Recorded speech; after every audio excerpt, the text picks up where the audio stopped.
Good morning, sir. Thank you for your time. And we are the Binding City students. We are here to conduct an interview for our school college. So, how are you today? Okay, thank you, Liam, for Yes, so that's great. Before we begin, I'd like to let you know that under responsibility with some to yourself and textual. And so, this is our first let's start some background questions. Can you please introduce yourself and tell me about a little bit of your background? Okay, good day. I am Roderick, Rodford Chef, and I am from Consejo Central Costa, Cebu. And I am an industrial engineer, and my position here in is the branch supervisor. Next one. What inspired you to join your vocation or follow your passion? By the way, I'm an industrial engineer.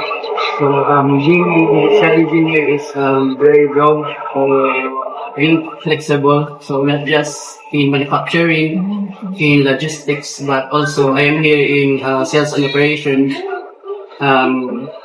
to be competitive in the industry. So what challenges have you faced in your work or experience? Being a professor is very challenging since you have to manage your power and all over your constituents. So that's it.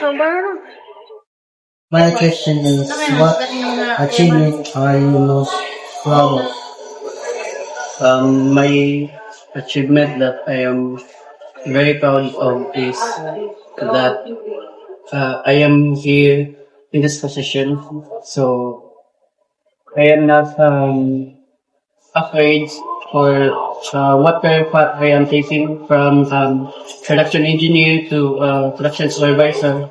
And now I am here as a branch supervisor. So this industry, hoping to this industry is very difficult. You have to make it in order to be competitive to your work and your life as a whole.